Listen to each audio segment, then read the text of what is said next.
Hi, you guys. Welcome. Are you guys having a good start to Sinister? All right. Well, I'm Ashley. I'm the panel moderator for this panel and for the next one, and then I'll do a couple tomorrow. So thanks for coming out for the panel, and we're going to run through some questions, and then we'll open it up for you guys, okay?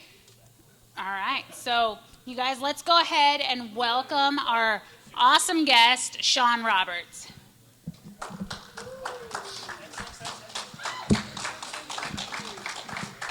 Come on in. Let's party. All right. Well, good morning. Hey, good morning. Thanks for having me. Thanks for coming. This is Travel awesome. well, sleep well. Yeah, I'm old. What do you got? Yeah. Me too. Enjoy I'm your 6 actually- hours. Fun. I'm older than you. Yeah. So I get it. There you go. So I want to start and take it back to Little Shawn. Little Shawn. And if I read correctly, your first role was Wolf in Little Red Riding Hood as a school play. The internet might say that. Yeah, Yeah, it was that's school what play. this- Yep, absolutely. Okay. Yes. And then that's where you were spotted by your dad's friend, is William Forsyth, right? Well, I was in school. My one of my chums in the group, his dad was a scriptwriter. He knew about the show that was going on called Emily of New Moon. It was a period piece, and he said, you know, you might want to audition. You just did an operetta, so it's the singing, and oh my goodness, that's not something I do now. But yeah, it was an opportunity that came up, and so I got to go and audition for a real TV show, which is something that you don't even believe is a job opportunity before the internet when you're 12. So fucking awesome. Yeah. Yeah. Yeah. So, did you already have the bug to be an actor at that point, or do you think that kind of going into like some of your first things and being around, you know, people who were dads were writers and stuff like that, that's kind of where you got the bug? My stepmother told me at 6, when I met her, I told her that I was going to be a movie star. So I just recently learned this about 10 years ago. Yeah, it turns out that this is something I've always wanted to do, because I could do a little bit of everything. If I wanted to just be in the military, well, that's an entire lifespan right there. If I want to be a cop, that's an entire lifespan right there. But I could be an actor, I could be a little bit of a cop, I could be a little bit of a soldier, I could do a whole bunch of things without actually having to do them all the way. Fully committed. Yeah. So it was sort of, and you know, Robin Leach, Lifestyles of the Rich and Famous. Oh, yes. Anybody remembers that show? Sounds like being a Religiously. movie star is amazing. Nobody ever makes any stories about you sleeping on your friends' couches and just trying to fucking survive. But that's more like most people being an actor. So we all pretty much know that like the main franchise you've been a part of is Resident Evil, as far as like franchise-wise. In the filming for Resident Evil, out of all of the movies, did you have any particularly tough scenes that you remember that you kind of struggled through or to get through even as a whole with other cast members? Like it just was a rough filming for you? So there's a scene at the top of the White House, and all of the demons and creatures are all coming in. It's the end of the movie. And but it turns out that this is I think it's the second film, Retribution, that happens in. Mm-hmm. And so I have all of these other movie stars, and then there's me. And we're filming the last scene of the movie, but it's my first scene that I'm filming on that particular film. And we're on top of the White House. We're walking along. I'm the only one that has mountains of dialogue. The rest of these actors are throughout the entire film the entire time, but they say about 5 fucking things. And I have this entire speech that I'm delivering while we're out walking on top of the White House. So, yeah, I think the first time that we went to go through it, we walked through it, and Paul stops me after, the director, and he says, no, with the lines. It's like, oh, yeah, fuck, I have a lot of words to say. Right, okay, fine. And this was, it was probably 10:30 at night, but because we're filming nights, it's just before lunch. And the roof has a little bit of moisture on it. Okay, fine. Except when I go to step over one of the slats in the roof, my foot slips, and these ridiculously tight outfit that I'm wearing, the entire crotch just rips right out of my fucking pants. Okay, did you see that? Is that, no, okay, I guess we're gonna have to go to lunch. So now I need 2 people to help me be able to take these pants off, because I can't, the way that the top is sewed into shorts, and so it doesn't rise up, I can't bend over, so I had to get people to help me get my pants off. They got sewed up, and so yeah, I felt a bit silly, maybe a little unprepared because I'm surrounded by movie stars, and then you have the local coming in to say all the words, and I'm like, really, you're gonna fuck up on the first take? Good job. But for the most part, let's be honest. When you're doing films, everybody wants you to be at your best. They want you to feel comfortable. And so, yeah, I can't remember anything else particularly that was devastating other than that. So Then your pants just splitting wide open and having to have assistance here it to get is, undressed. cool. That's the underwear you chose? Really? Yeah. But you know what? It made a great memory for you. And it's something you'll never forget. There's that. So it was supposed to happen for a reason. It was a pinnacle in your movie making career to go, well, maybe I won't wear something that tight ever again, so that it just busts wide open on me. Well, my argument was that they should have done Under Armour, and then they could have screened the print on top of the Under Armour, and then you would have actually seen the fucking muscles that I worked so hard for, as opposed to just like black and just mat everything out. And you're like, okay, cool. I don't know why I work out as hard as I fucking do. And you give these other guys fucking foam suits with muscles in them. Good. So I just don't know what the answer is, but there we are. That's when you walk in that set and you go, I'm the boss bitch because I put in the work. You guys just put on foam suits. They know that. And they know that you get to walk out of there and everybody's looking at you and not at them. What's a dream role that you've always wanted to play or reprise? A dream role. Well, yep. Ooh, you are fired. I don't know what you're cueing, but yes. Dream role. So, getting back to X-Men, I guess. Wolverine is supposed to be Canadian. He's not supposed to be 6 foot fucking tall and singing show tunes. He's supposed to be a small jack dude. So fucking bring it back. I mean, his name is Jackman. So that would be great. Outside of that, I mean, sure, there was a time way back when, in talks for Conan, they ended up picking Kellen Lutz instead. Yeah, well, that's why we don't know about that Conan. So whatever. Just like we don't remember him being a vampire or anything. Yeah, just as an actor, any job would be a fucking blessing. Yeah, so Yeah. I would take anything. Anybody making any movies? Anybody? No? We are actually. Jimmy, I'm the expensive. head of our panel team. Okay. So I want to touch on a little bit of a taboo subject back to one of the roles that you played.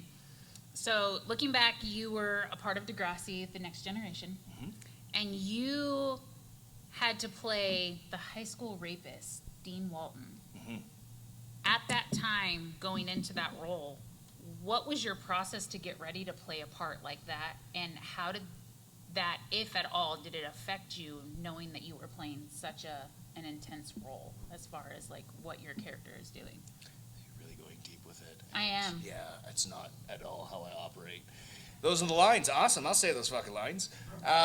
Listen, you sort of you can't play out what it all means socially and where these storylines are going to go and who is going to be affected by it. Just show up and be the dude. You know the dude. You saw the dude in high school. He was that dude. Be that dude.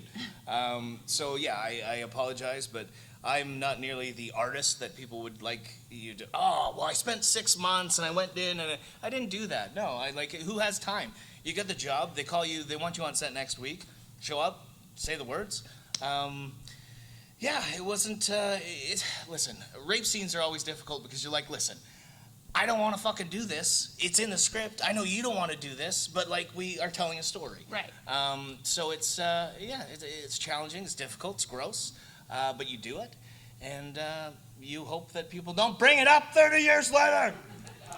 That's my job. Yeah, no, but Lauren was great. The actress that I worked with. And, whatever, I will say it because it seems like there's some hesitation. I just fucking say it. Sometimes you gotta be like, hey, I'm sorry if I do and I'm sorry if I don't, right? As a male, sometimes in situations like that, it's a professional thing, but like we're all humans. Right. Right? So it's, it can be difficult. Yeah. From the female standpoint on my own side of it is you're going in, you're playing a role, you're telling a story, and there's a reason why that story is being told, and there's going to be an outcome in the end, whether it's the outcome that I want or or not, there's a reason for that. And so I know that with today's world and where we are today with our culture and everything, it seems to be a lot more taboo than it was back in the day, because it's been brought to such light and so many people don't want to talk about it. So I kind of like to that's kind of why I brought it up, because everybody's thought process is different, and not every single person can understand that maybe it's just a story. Like, they might be stuck on just that factor. Right. So I always like to see if you have something behind that as an actor to say, I didn't want to play this role, but it's a role and I'm playing it, like what your process was, so that sometimes they can understand that as well. It was multi-episodes on a TV show that had a following, so yeah, I was absolutely grateful to take the role. It's not the best when you're trying to court a chick and she introduces you to her mother as Dean the Rapist. Cool, could have left that part out. But other than that, yeah, it is what it is. It's a job. So, and listen, I'm still stuck in 2003. So I'm offensive. I like the juicy on the jogging pants bum. Yeah. Like that's the world that I'm still stuck in. I don't know what's going on now. Is everybody too sensitive? But yeah. Anyway. I'm right there with you. Yeah. Good. So let's go back to another movie that you did, and this one I'm really curious about, just because it seems like a lot of chaos to me. You were one of the Murtaugh kids in Cheaper by the Dozen 2. Mm-hmm. What was that set like? Was it chaos? Was it an absolute blast? Was it really quiet? Like, did you guys destroy a lot of stuff? It's funny that you should mention that, because last night I was trying to remember what his name was. Like, what is it? Steve Martin. Turns out it's Steve Martin. Yeah, I mean, again, you're dealing with a large budget film, so there's only been a couple of handfuls of movies that I've got to do that scale over the course of my career. It's nice because lunch isn't Lunchables. It's like a fucking steak. And you're like, yeah, I feel like a movie star. I will be in my big trailer. Thank you so much. But then you go back to your regular life in your basement apartment and fucking whatever. So it's nice in that regard. It was intimidating because, of course, Bonnie Hunt, Steve Martin, Eugene Levy, Carmen Electra, they're all there. We're all on set at the same time. Right. You're like, okay, I just don't want to get in the way. And then, you had Hilary Duff going on with everything that was happening in her life. Tom Welling after Smallville, like everybody was. Taylor Lautner was out there. He was a kid. He was Yeah. this was still before. It was after Shark Boy, but Before Twilight. yeah. Before he sparkled. You could still, wrestle him and take it easy, you little punk. So it was fun.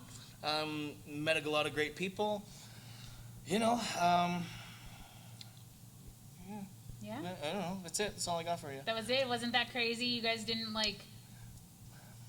set fires and torch camp and throw rocks or... Part of the filming was done on a lake where essentially production had rented out a bunch of cabins and put everybody in those cabins as opposed to putting them in hotels. I think I only stayed up there one night, so I wasn't involved in all of the tomfoolery after set was done. But talk about an awesome summer. You're working, you're at the lake, you're making money, you're with people that are great. Incredible. Yeah. Best summer vacation ever. Yeah, it was not bad. So you were also Austin on Supernatural for a long period of time. No. Well. One episode. Oh, really? Supernatural, Austin, one episode. No, because what shows online says that you were a part of it for 2 years. No.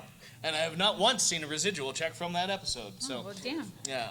Okay. So, in your one episode, did you have any crazy experiences with Jared or Jensen? No, because they're movie stars and they don't have time for anybody else. Fuck you, I gotta go to my trailer. Awesome. I get it, man. At that point, you're dealing with 7 seasons of a show. You know everybody there, and it's a get in, get it out, and go and try and rebuild your battery in your trailer. Absolutely fine. But they're sweet, fun guys. It seemed like they were having a good time doing what they were doing. But again, I'm just a meat puppet, and nobody really cares. So I got to, the fun part for me was I got to take apart an M16 without looking at it. So sort of learning where the pins were to be able to disassemble it. Awesome. Except I almost peeled my fucking big, my thumbnail off trying to get that one pin out. And then there was a gunfight later on in the episode. Big shocker. And I kept going up to a car for cover but I would slam into the car because with speed, right? By the end of the day, my entire hip was purple and yellow and just all of the gross colors, and every time you fucking hit that car, it's just like, okay. But, you know, sometimes when you do stuff like that, the actual physicality gives it a little more oomph. So all things were great. Yeah, fun. One episode. That's One episode. crazy. Probably about 3 days on set, so not much. So how was it working with Anna Paquin as her Rogue's boyfriend, being Again, Cody? so that's 1 day on set. That's all I filmed in that movie. So I don't really have much of an opinion of Anna Paquin other than she seems sweet. That's it. I mean, again, it's a large-scale movie, so it's a machine. You get in, you get out. There's not a lot of time to know people because, again, we have a job to do. If you're talking about what we had for lunch last week, you're not focused on the scene that we have at hand. And again, that was the start of the comic book movies. Everybody's very nervous. You got fucking 20 producers on set. Everybody's, you know, and I'm standing back and I'm watching them trying to do a camera move around the base of the bed. And we're in this fucking expensive house. The bed itself is probably, I don't know, a $5,000 bed, just the way that it's built. And they decide that because there's this big wooden knob at the end of the bed, the footboard there, it's in the way in the shot. Well, they just fucking cut it off. I was like, oh my God, like that's such an expensive bed. And I obviously, as a young person, you're just like, that's, what? You couldn't figure something else out? But they're like, yeah, fuck it, whatever. Yeah, we got a blank check, it's fine. So that was sort of, you know, and as silly as it is for a little thing like that, you're just, okay, all right, nothing really matters other than the shot. So, interesting. What are some of the memories that you have from when you played Spartacus? Some memories that I have from when I played Spartacus. I remember that I wasn't as shredded as I wanted to be. I was staying at my friend's place, and I think it was just around Halloween. So you know you get all those little fucking bags of mini chocolate bars. I have a problem, and I like mini chocolate bars. So I showed up on a Friday, and by the time I had to go to work on Monday, I'd eaten all those bags of fucking chocolates. And because, well, you're trying to not eat anything, right? You gotta be lean. Well, I'll just have a little snack, and next thing you know, you're fucking eating all, because sugar's dangerous. And so I show up on Monday, and you're like, really? Yep, this is it. And it was a little depressing because after the wardrobe fitting, they had me in the Harness? I want to call it a dress, the Spartacus dress. Oh. But the way that I did it in the fitting, it looked like a fucking diaper.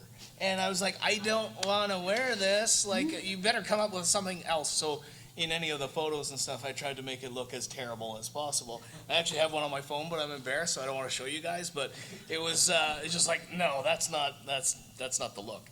Luckily, by the Monday, some decisions were made, and like, okay, now that looks more like Spartacus.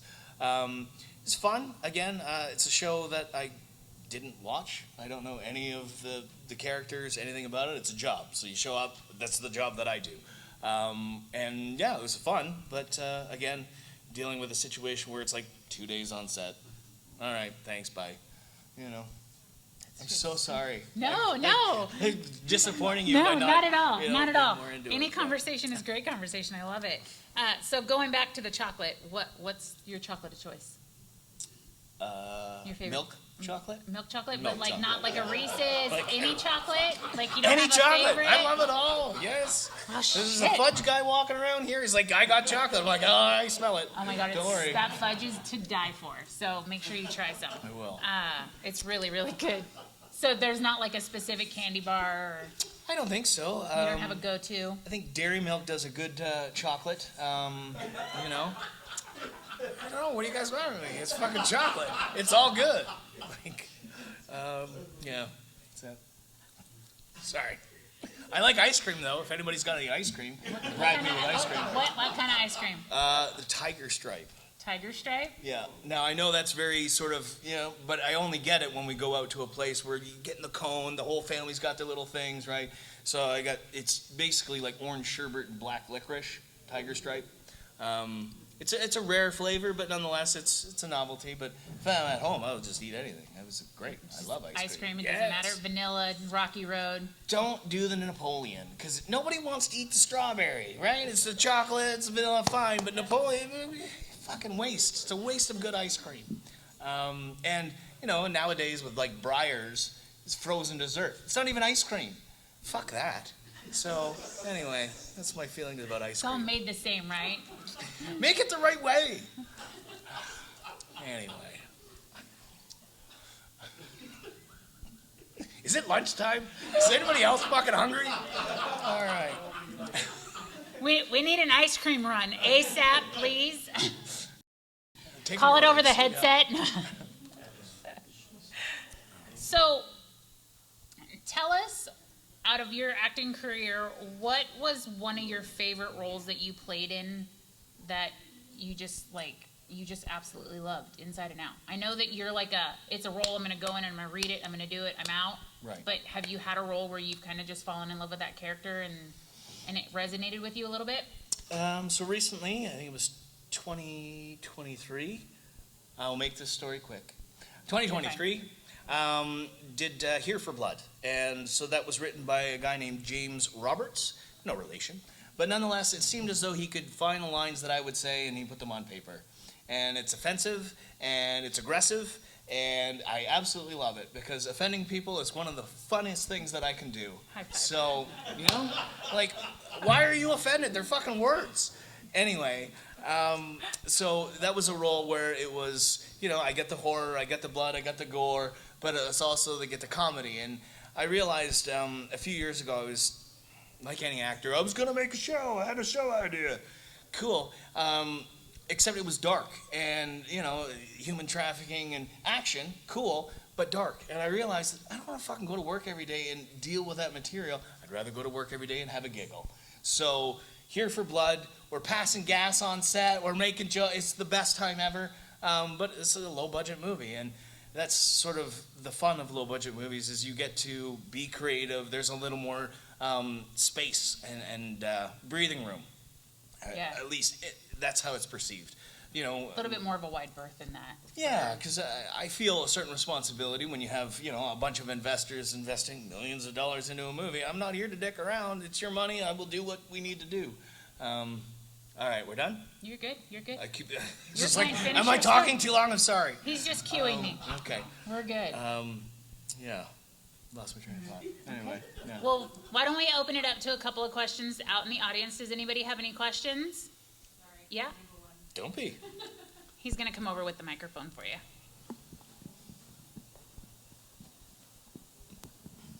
Did you do your own stunts in the Resident Evil movies? So, thank you for asking that. That's great. I got into this industry to do exactly that. I realized too late that it turns out the stunt guys end up getting paid more than we do. They get to do the fun things, and nobody knows who the fuck they are. So you get to do the cool stuff, but then you get to go live your life and embarrass yourself, and nobody knows. Nobody's clicking, right? I always ask, and I always try to be willing and able, and I was like, listen, I have no injuries, I'm young, let's do it. Instead, they seem to always hire old guys to do action, and then I'm left getting killed by a fucking door. So that's frustrating, But yes, anything that I could do on my own, I will. But because of the insurance, there is a very limited amount of that I can do. Having said that, when working on a low-budget film like Here for Blood, we can't afford a stunt guy. You're fucking doing it. I'm like, okay, cool. Yes. Except, so there's one fight in there where I'm fighting this monster of a dude, and we're shooting in summer, and it's the one fucking night where it's just above the frost line, so the dew is really cold on the grass. Good luck having an outdoor fight scene on wet grass and constantly hitting hard dirt. That's when it becomes like a job. You're like, fuck, okay, how many more times can I do this without? Because eventually you get to a point where you want to start protecting yourself from getting hurt in those hits, as opposed to just doing it naturally. So yeah, I would gladly do any stunt that they'll let me do. I've got to do some cool things where a Dolph Lundgren film where I got lit up with like 15 different squibs. So squibs are the bullet shots that hit you, and there's like a metal plate at the back of the explosion. So it's all taped to your shirt. So when the explosion goes off, it goes off and then slaps back up into your body. You're like, fuck, you feel something. So that was really neat to be loaded up with explosives like that. Yeah, over the years, I got to do like a high fall in XXX through a stairwell, and I had Donnie Yen refer to me as a stunt guy. That was probably the highlight of my life right there. So I was like, all right, thank you. I know you don't know who I am. That's awesome. So it was really cool. And, fighting Michael Bisping before he won the heavyweight of UFC. And again, little moments where you're like, okay, you're a fighter, that's respect. But then you see him and you're like, oh, wait, I can see that sparkle of you being a dad right there. He's like, yeah, how'd you know? It's like, just the way you behave, man, it's all good. So it's really nice to see some of the most badass people in their more tender moments. And with some stunts that's generally, because we all want it to work. And so it's always, how can I help you? What do you need? And the whole team. And I guess that's what I like about the stunts is the urgency and the importance of that exact moment. A lot of times on film, because it's all digital, fine, we'll do it again, doesn't matter. Like, you don't get it. I'm like a sprinter on the blocks, and when you say go, that's where the thrill is. Because making movies is dull and boring, and you're just waiting, and you hear the same thing over and over again, and it loses its appeal. That's why stunts are exciting, because it's going to be different every time, even though you're trying to do the same fucking thing. It's exciting. Thanks for asking. So we need to remember to tell future directors that he can't have any scenes near any water if it's an action scene. Because you had the one on the roof at the White House. Yeah. That you slipped and then you busted your pants. I did. Then this one was water again, dew, surface, and you busted yourself again. Again, slippery. And I've done doing some water work in like glacier-fed lakes. That's difficult because like the way that your breath gets taken away from you as soon as you hit that water, and you have lines to deliver, that's a challenge. And everybody on set is watching you like the entire time. Oh yeah, big tough guy, until it comes to water day, and you're like, enjoy your hot tub, you pussy. So I hate water. I fucking hate water. I've had to do it multiple times. Like there was a scene where, again, another rape movie, rape character. But her brother's dragging me through a gravel pit, and it's in November, and it's in like Winnipeg. So they had to scrape the ice off of the ponds of water so that it didn't look like it was fucking winter. Get in there, Shawn. What? Okay, fine. So that's why I hate water. I hate being cold. But those, it's fun. It's different.